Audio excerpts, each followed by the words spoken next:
أشهد أن لا إله إلا الله وحده لا شريك له وأشهد أن محمدا عبده ورسوله।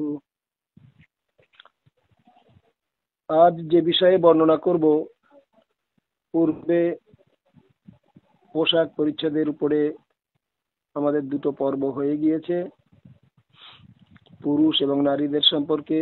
আজ পুরুষ ও নারীদের সম্পর্কেও হবে পোশাকের উপরে তৃতীয় পর্ব। তো যে সকল হাদিস বর্ণনা করে এসেছিলাম, তারপরেরও হাদিস বর্ণনা হবে। বিভিন্ন হাদিসের বিষয়ের উপরে মুহাদ্দিসিনে কেরাম যে সকল কালাম করেছেন,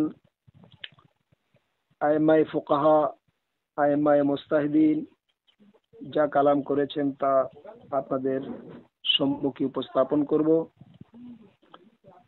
এই সকল হাদিসের মধ্য হতে যে হাদিস বা আইমায়ে ফুকাহাদের যে মসলা, মুস্তাহিদিনদের যা আকীদা, তা যদি পবিত্র কোরআন এবং হাদিসের সঙ্গে সম্পর্ক রাখে, পাঠকবৃন্দ সেটাই আমল করবেন। এবং পবিত্র কোরআনের সঙ্গে যে হাদিস বা ফিকহ সম্পর্ক রাখে না, বা ইজমা বলেন বা কিয়াস বলেন, অর্থাৎ আলেমদের কোনো মতবাদ, তো সেই সকল মতবাদ, সেই সকল ইজমা বা কিয়াস পরিত্যাগ করবেন। কারণ কোরআনের বিরুদ্ধে কোনো কিছু বিষয়ের উপরে আমল করা যাবে না। যদি কেউ আমল করেন তা হারাম হয়ে যাবে। কেউ কেউ বলেছেন যে সমস্ত হাদিসে নাভি এবং হাঁটুকে সতরের কথা বলা হয়েছে, ওই সকল হাদিসগুলি হয় জয়ীফ অথবা সহি নয়। যেমন মা বাইনা সিররাতে ওয়ার রুকবাতে আওরাতুন, অর্থাৎ নাভি ও হাঁটুর মাঝখানে যা কিছু আছে তা সবই সতর অর্থাৎ পর্দা। বইটির নাম ইরওয়াইল গালিল, 247 নম্বর মসলা। উক্ত হাদিসকে কেন্দ্র করে ওই বইটি যে মসলাটি পেশ করা হয়েছে, তাতে বলা হয়েছে যে হাদিসের ব্যাখ্যায় বা হাদিস সম্পর্কে যাচাই বাছাই করে ওনাদের যতটুকু অভিজ্ঞতা হয়েছে, সেই অভিজ্ঞতার ফলেই বলেছেন যে হাদিসটি জয়ীফ।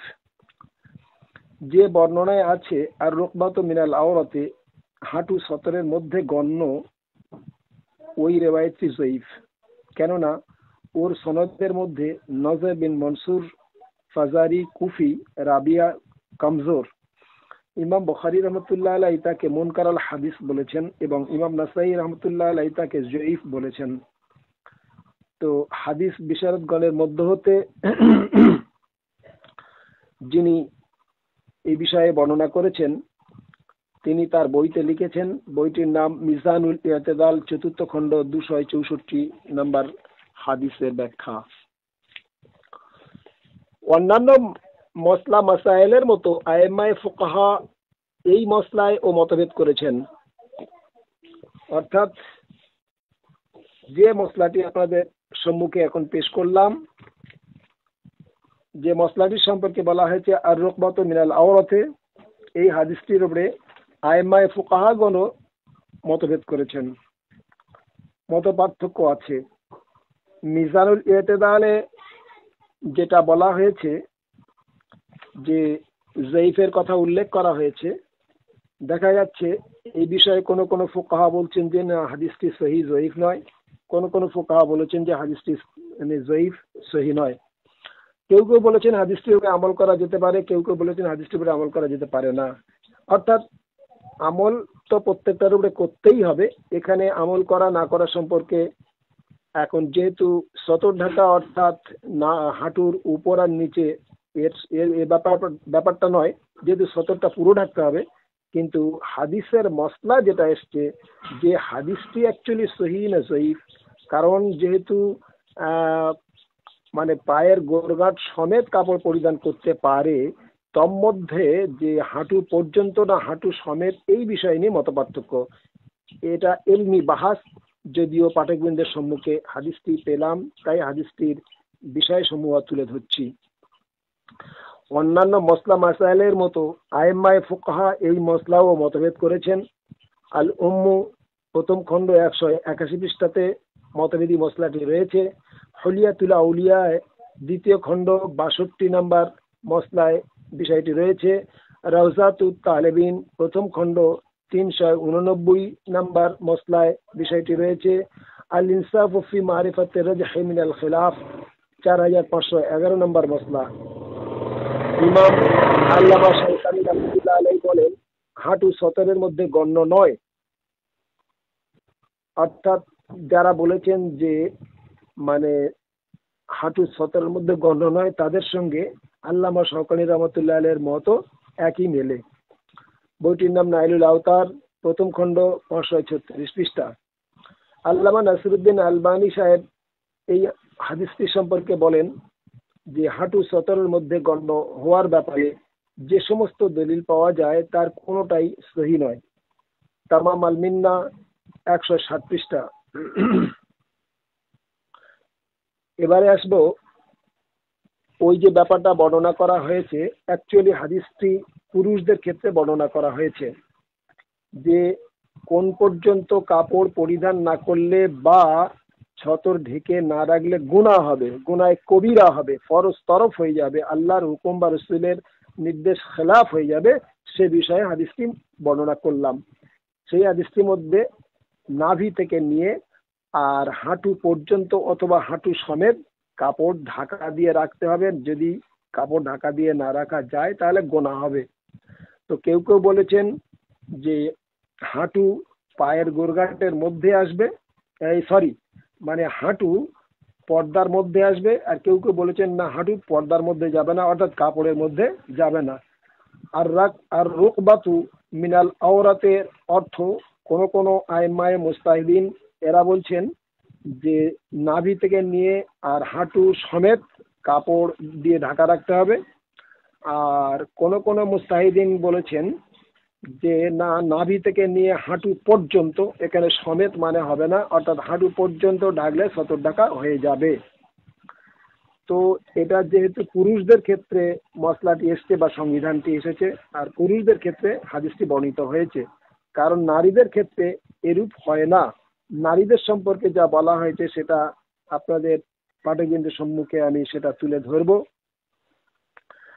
আল্লাহ তাআলা বলেন, ওয়ালা ইউবদিনা জিনাতাহুন্না ইল্লা মা যাহরা মিনহা, 24 নম্বর সূরা আন-নূর 32 নম্বর আয়াত। অর্থাৎ নারীদের গোপন বিষয় সমূহ সম্বন্ধে অজ্ঞ বালকগণ ব্যতীত অপর কাহারও নিকট নিজেদের সৌন্দর্য প্রকাশ না করে এবং তাদের গোপন সৌন্দর্য প্রকাশের উদ্দেশ্যে যেন তারা সজোরে পা দিয়ে মাটির উপর দিয়ে না হেঁটে চলে, অর্থাৎ মাটি থেকে হেঁটে গেলে পাশে পুরুষরা যেন শুনতে না পায়, এত জোরে যেন পা না রাখে বা পা মানে না ফেলে বা সেভাবে না চলে। এবং হে মোমেনগণ, তোমরা সকলে আল্লাহর দিকে প্রত্যাবর্তন করো যেন তোমরা সফল কাম হতে পারো। সুতরাং নারীদের সৌন্দর্য বা তাদের সমস্ত শরীরের অঙ্গগুলিকে ঢাকা রাখার নির্দেশ দেওয়া হয়েছে পবিত্র কোরআনের এই আয়াতে। তো নারীদের মাথা থেকে পায়ের তলা অবধি সমস্তটাই সৌন্দর্য, কতটুকু তন্মধ্যে খোলা রাখতে পারে পরবর্তী আমি আলোচনা করব। তো এই আয়াতে কারিমার দ্বারা বোঝা গেল যে এখানে নারীদের সম্পর্কে বলা হয়েছে ওয়ালা ইউবদিনা জিনাতাহুন্না ইল্লা মা যাহারা মিনহা। এখানে পুরুষদের কথা বলা হয়নি, এখানে নারীদের উল্লেখ করে নারীদের কথা বলা হয়েছে যে নারীদের পর্দা কতদূর পর্যন্ত করতে হবে, নারীদের সতর ঢাকা কতদূর পর্যন্ত করতে হবে। মুফাসসিরে কোরআন হযরত ইবনে আব্বাস রাদিয়াল্লাহু তাআলা আনহু এই আয়াতের তাফসীর করে বলেছেন, ইল্লা মা যাহারা এর অর্থ মহিলাদের দুই হাতের কবজি ও মুখমণ্ডল প্রকাশ করতে পারে, এর বেশি নয়। অর্থাৎ কেবল মুখমণ্ডল খোলা রাখতে পারে বা হাতের দুটো কবজি থেকে মানে হাত তেলে আঙুল এইটুকু খোলা রাখতে পারে, বাকি টোটালটাই ঢেকে রাখতে হবে, অর্থাৎ পর্দা করতে হবে। বইটির নাম ইবনে আবি শাইবা, 4th খণ্ড 973 নম্বর হাদিস। হযরতে ওমর রাদিয়াল্লাহু তাআলা আনহু থেকেও এই আয়াতের একই অর্থ পাওয়া যায়। তামাম আল মিন্না 160 পৃষ্ঠাতে হাদিসটি বর্ণিত হয়েছে। ইবনে হাজম রহমতুল্লাহ আলাই এই আয়াতের ব্যাখ্যায় বলেন, মহিলাদের 2 পা ও গোরগাঁট পর্দা। আল মুহাল্লা 3য় খণ্ড 243 নম্বর হাদিস। তো ইবনে হাজম রহমতুল্লাহ আলাই কি বললেন, যে মহিলাদের 2টি পায়ের গোরগাঁট পর্দার মধ্যে গণ্য, অর্থাৎ ঢেকে রাখতে হবে। তার মানে গোরগাঁটের নিচে কাপড় পরিধান করতে হবে, গোরগাঁটের উপরে পরিধান করলে আবরু ঢাকা হলো না। হযরতে ইবনে মাসউদ রাদিয়াল্লাহু তাআলা আনহু থেকে বর্ণিত, হযরত প্রিয়নবী সাল্লাল্লাহু আলাইহি ওয়াসাল্লাম বলেন, আল মেরআতু আওরাতুন, অর্থাৎ মহিলাদের সমস্ত দেহটাই পর্দা, অর্থাৎ পুরো দেহটাকে ঢেকে রাখতে হবে। পূর্বে বর্ণনা করে এসেছি যে মহিলাদের সমস্ত শরীরের মাথা থেকে পাততলা ফুট পর্যন্ত সমস্ত অংশটাই পর্দা। এখানে সেই হাদিসটি বোঝানো হয়েছে, আল মেরাতু আওরাতুন, অর্থাৎ মহিলাদের সমস্ত দেহটাই পর্দা। যদি বলেন কোথায় আছে, বইটির নাম আল মেশকাত 3109 নম্বর হাদিস, তিরমিজি 1093 নম্বর হাদিস, কিতাবুর রেজা বাবু মা জাআ ফি কারাহিয়াতিদ দুখুলে আলাল মাগিবাতি।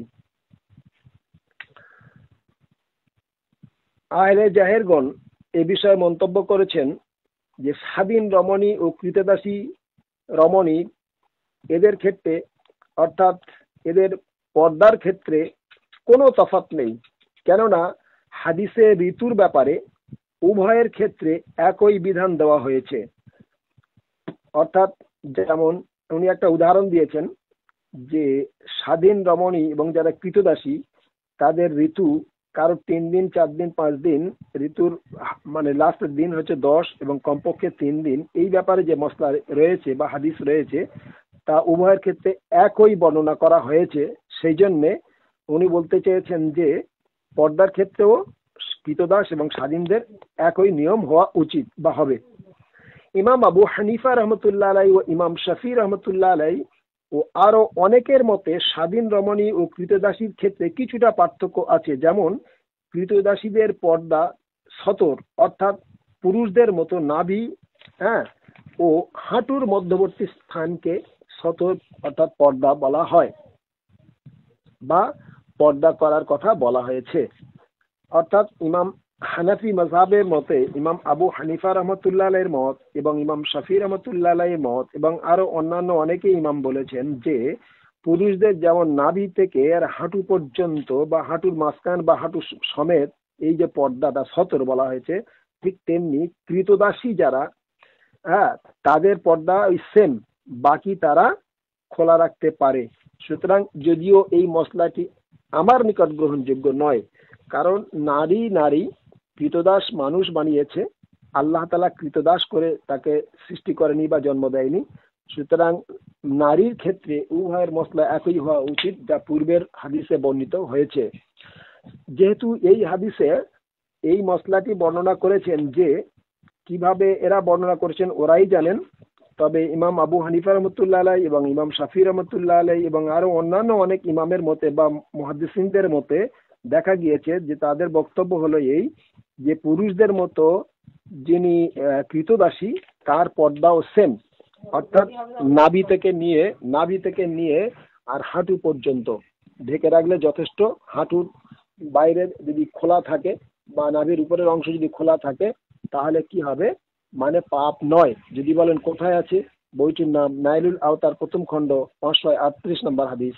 এই মসলা আল উম্মু 1ম খণ্ড 183 নম্বর মসলা, ফাতহুল ওয়াহাব 1ম খণ্ড 149 নম্বর মসলা, আল হাবিব 2য় খণ্ড 167 নম্বর মসলা, শারহে ফাতুল কাদির 1ম খণ্ড 285 নম্বর মসলা, তুহফাতুল ফুকাহায়ে 1ম খণ্ড 250 নম্বর মসলা, আল কাফি 63 পৃষ্ঠা।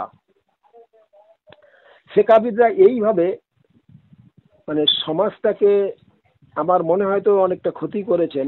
তার কারণ হলো এই যে স্বাধীন রমণী এবং কৃতদাসী রমণীর শরীরের গঠনের মধ্যে কি কোনো তফাৎ আছে, কোনো পার্থক্য আছে? তাহলে কিভাবে তারা বলতে চেয়েছেন যে পুরুষদের মসলা আর এই কৃতদাসীদের মসলা এক হবে? কারণ পুরুষদের মশলা, পুরুষদের ক্ষেত্রে সতর হলো নাভি থেকে হাঁটু পর্যন্ত। তো যদি ক্রীতদাসীদের ক্ষেত্রে তাই ধরি, তাহলে নাভি থেকে হাঁটু পর্যন্ত হবে।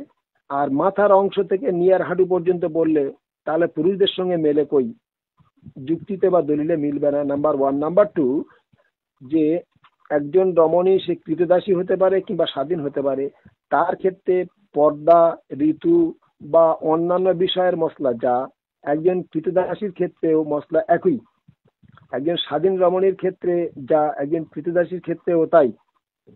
সুতরাং আমাদের বুঝতে হবে যে ক্রীতদাস বা ক্রীতদাসী আমরা বানিয়েছি, আল্লাহ তাআলা বানাননি। অতএব মশলাগুলিকে নিজেরাই এইভাবে মতপার্থক্য করে আর সমাজকে বিভ্রান্ত করা উচিত হবে না। হযরতে আবু হুরায়রা রাদিয়াল্লাহু তাআলা আনহু থেকে বর্ণিত যে হযরত রাসূলুল্লাহ সাল্লাল্লাহু আলাইহি ওয়াসাল্লাম বলেছেন, লা ইউসাল্লি আহাদুকুম ফিস সাওবিল ওয়াহিদি লাইসা আলা উনুকিহি মিনহু শাইইন। অর্থাৎ তোমাদের মধ্যে হতে কখনো কেউ যেন এমন বস্ত্র পরিধান করে নামাজ না পড়ে যে কাপড়ের অংশ কাঁধের উপর না হয়। অর্থাৎ মানে কোনো বস্ত্র পরিধান করলো, তার একটা অংশ যেন কাঁধের উপরে থাকে। হ্যাঁ, অর্থাৎ কেউ হয়তো ধুতি পরেন, বা কেউ হয়তো প্যান্ট পরেন, বা কেউ হয়তো লুঙ্গি পরেন, কিন্তু উপরের অংশ খালি রাখেন।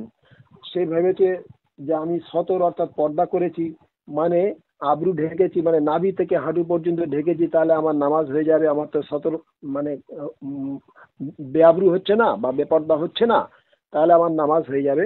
কিন্তু এখানে রাসূলুল্লাহ সাল্লাল্লাহু আলাইহি ওয়াসাল্লামের একটি হাদিস হযরত আবু হুরায়রা রাদিয়াল্লাহু তাআলা আনহু বর্ণনা করেছেন, করেই তিনি বলেছেন যে রাসূলুল্লাহ সাল্লাল্লাহু আলাইহি সাল্লাম বলেছেন, লা ইউসাল্লি আহাদুকুম, তোমাদের মধ্যে সেই ব্যক্তির নামাজ হবে না, ফিস সাওবিল ওয়াহিদে, যদি সে একটি কাপড়ে নামাজ পড়ে, লাইসা আলা উনুকিহি মিনহু শাইইন, যদি তার কোনো একটি অংশ কাঁধের উপরে না থাকে। অর্থাৎ যেমন নিম্নে যেমন পরিধান করতে হবে, সেই রকম ভাবে কাঁধে বা গায়ের উপরে কাপড়টি আবার ফেলে দিতে হবে। তো হাদিসটি কোথায় আছে? হাদিসটি বুখারী 359 নম্বর এবং 307 নম্বর হাদিস, পরপর দুটি হাদিস বর্ণিত হয়েছে। কিতাবুস সালাত, বাবু ইজা সাল্লা বিসাউইন ওয়াহিদে ফাল ইয়াহসুলু আলা আতহি। মুসলিম শরীফ 516 নম্বর হাদিস, সুনানে আবু দাউদ 626 নম্বর হাদিস, আহমদ দ্বিতীয় খণ্ড 243 নম্বর হাদিস, নাসাই দ্বিতীয় খণ্ড 71 নম্বর হাদিস। এতগুলি হাদিস গ্রন্থে উক্ত হাদিসটি বর্ণিত হয়েছে। সুতরাং এখানে হিসাব মতো দেখা গেল এই হাদিসটি পুরুষদের ক্ষেত্রে বর্ণিত হয়েছে। অর্থাৎ নারীদের হাদিস যে পূর্বে বর্ণনা করে এসেছি যে মাথা থেকে আর পায়ের ফুট পর্যন্ত, অর্থাৎ সমস্ত দেহটাই পর্দা। আর এখানে একটা বিশেষভাবে ভাগ করে দেওয়া হয়েছে যে মানে নাভি থেকে পার হাঁটু পর্যন্ত বা হাঁটু সমেত ও কাপড় বস্ত্র দিয়ে ঢাকলে তার সতর ঢাকা হয়ে যাবে। তো সেখানে বলছে তার কোনো একটি অংশ নামাজের সময় যেন কাঁধের উপরে থাকে। তো কাঁধের উপরে শুধু দিলে তো আর নামাজ হবে না, কারণ মহিলাদের নামাজের ক্ষেত্রে সমস্ত শরীরটা ঢাকতে হবে, এবং আরো বিস্তারিত হাদিস বর্ণনা করব মহিলাদের ক্ষেত্রে কিভাবে ঢাকতে হবে। তো এই হাদিসটি মহিলাদের ক্ষেত্রে বলা হয়নি, এই হাদিসটি পুরুষদের ক্ষেত্রে বলা হয়েছে, এগুলো আমরা যেন খেয়াল করি। আরেকটি বর্ণনায় আছে, মান সাল্লা ফি সাওবি ওয়াহিদিন ফাল ইউখালিফু বাইনা তারফাইহি। অর্থাৎ যদি কেউ একটি বস্ত্র পরিধান করে নামাজ পড়ে, তার উচিত সেই বস্ত্রের দুটি সাইড তার পিছন সহ কাঁধের উপর দিয়ে আবৃত করে রাখে। অর্থাৎ পিঠ এবং সামনে এমন ভাবে মানে কাপড় পরার পরে কাপড়টা তুলে কাঁধের উপরে দেবে, তার পিঠ এবং উপরের অংশটা ঢাকা পড়ে যাবে। যদি না হয় তাহলে নামাজ হবে না। বিশেষ করে নামাজের সময় এটা তাকে করা উচিত। তো এখানে একটা মশলা মনে হচ্ছে এই হাদিস অনুযায়ী এটাও বলা যেতে পারে যে কোনো ব্যক্তি লুঙ্গি পরেছে আর উপরে একটি গামছা গায়ে দিয়েছে, তো তাহলে তার হয়ে যাবে, বা তোয়ালে পরেছে তাহলে হয়ে যাবে, কিংবা গেঞ্জি পরেছে তাতেও হয়ে যাবে, বা যে কোনো একটা থান বা ওড়না গায়ের কাঁধের উপর দিয়ে চাপা দিয়েছে তাহলেও হয়ে যাবে। এবারে শার্ট পরুক, পাঞ্জাবি পরুক, লম্বা পাঞ্জাবি পরুক, ছোট পাঞ্জাবি পরুক, পরুক, মানে যে যা ইচ্ছা পড়তে পারে, ওটা তার নিজস্ব ব্যক্তিগত মত। কিন্তু বস্ত্র হিসাবে যে দেখা গেছে যে নিচের কোনো একটা অংশ পড়েছে, সেই অংশের কোনো একটি অংশ কাঁধের উপরে থাকবে, কিংবা আলাদা অংশ দিয়েও কাঁধ পিঠ পেটকে ঢেকে রাখতে পারে।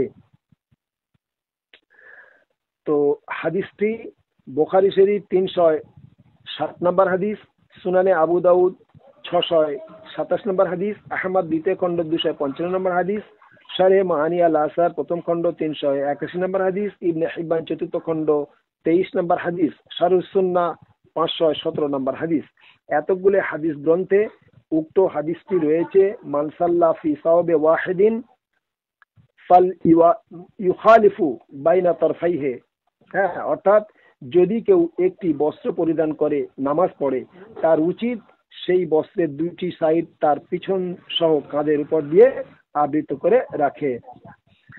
পরবর্তী হাদিস হযরত জাবের রাদিয়াল্লাহু আনহু থেকে বর্ণিত, হযরত নবী সাল্লাল্লাহু আলাইহি ওয়াসাল্লাম বলেছেন, ওয়াইন কানা যিকান ফাতাজারা বিহি, যদি বস্ত্র ছোট হয় তাহলে কোমর সহ গুপ্তাঙ্গ সহ যেন সম্পূর্ণ আবৃত করে নেওয়া হয়। অর্থাৎ তার কাছে কোনো বস্ত্র নেই, ওইটুকু বস্ত্র ব্যতীত, মনে করুন একটা গামছা আছে আর পরনের কিচ্ছু নেই, তো তাহলে এমন, কিংবা আরো শর্ট কোনো বস্ত্র, কাপড় কিংবা প্যান্ট, ছোট শর্ট প্যান্ট, এছাড়া তার কাছে আর কোনো বস্ত্র নেই। তো রাসূলুল্লাহ সাল্লাল্লাহু আলাইহি ওয়াসাল্লাম বলেছেন, যতটুকু যাই বস্ত্র হোক না কেন, নামাজের সময় সে সামনের এবং পিছনের গুপ্তাঙ্গটা যেন ঢাকতে পারে এবং ঢেকে নিতে হবে। সেটা কাপড়ের হতে পারে, চটেরও হতে পারে, কোনো গাছের ছাল দিয়ে হতে পারে, গাছের পাতা দিয়েও হতে পারে, আলাদা করে নেবে। হ্যাঁ, এই যে মানে অনেক দামি কাপড় বা অনেক দামি দামি জিনিস দিয়ে পরলে তবে হবে আর না পরলে হবে না, এমনটি নয়। মশলার ক্ষেত্রে বর্ণনা করা হচ্ছে যে মানে এখন আছে আর যখন নেই, দুটো মশলা এক করলে চলবে না। এমন একটা সময় ছিল সাহাবীদের কাছে অনেকের কাপড় ছিল না একটা থান ব্যতীত, যখন একটু ভালো হলো তখন দুটো থান তার হলো, কিন্তু যে একটা থান সে কি করবে, সেই ক্ষেত্রে মশলা দেখা যাচ্ছে যে থানের একটা সাইড অংশ নিচে পড়বে আর অপর সাইডে কাঁধের উপরে চাপিয়ে দেবে। তো এটা দেখা গিয়েছে যে যেমন হজে গিয়ে হাজিরা হজ করে এবং এইরূপ বস্ত্র পরিধান করে, বা গয়া কাশীতে গিয়ে আপনার অন্যান্য কওমেরা বা হিন্দু ভাইরা তারাও এরকম ধরনের পোশাক পরিধান করে। তো ওই রকম ধরনের পোশাক পরিধান করে ওইরূপ ভাবে যদি কেউ হজ করে বা নামাজ পড়ে তাহলে হবে, কোনো অসুবিধা নাই। এবং মানে হবে না শুধু নয়, যে হচ্ছে এবং হতে হবে। তো হাদিসটি কোথায় আছে? হাদিসটি বুখারী শরীফ 361 নম্বর হাদিস, কিতাবুস সালাত, বাবু ইজা কানা সাওবু যিকান, মুসলিম শরীফ 3010 নম্বর হাদিস, ইবনে খুজাইমা 767 নম্বর হাদিস, বাইহাকি দ্বিতীয় খণ্ড 238 নম্বর হাদিস, ইবনে হিব্বান 2305 নম্বর হাদিস, আহমদ তৃতীয় খণ্ড 335 নম্বর হাদিস। এতগুলো হাদিস গ্রন্থে উক্ত মসলাটি রয়েছে, হাদিসটি রয়েছে। অর্থাৎ ওয়াইন কানা যিকান ফাতাজারা বিহি, যদি মানে এমন বস্ত্র যা ছোট, মানে বস্ত্রটা খুব বড় বস্ত্র নয়, ছোট বস্ত্র, তাহলে কিন্তু কোমর সহ গুপ্তাঙ্গ সহ যেন সম্পূর্ণ আবৃত করে নেওয়া হয় বা নেওয়া যায়। রাসূলুল্লাহ সাল্লাল্লাহু আলাইহি সাল্লাম বলেছেন যে ওই রকম অবস্থায়ও যদি নামাজ পড়ে তাহলে হয়ে যাবে। অর্থাৎ কোনো একটা ব্যক্তির কাছে একটা হাফ প্যান্ট রয়েছে কিংবা জাঙ্গিয়া রয়েছে, আর কোনো বস্ত্র নেই, এমন একটা জায়গায় রয়েছে সেখানে আর কোনো বস্ত্র নেই, তো একটা জাঙ্গিয়া পরেও যদি সে নামাজ পড়ে, আল্লাহ তাআলার রহমতে নামাজটাও হয়ে যাবে, কারণ সামনে পিছনে গুপ্তাঙ্গটা ঢেকে নিলেও যথেষ্ট।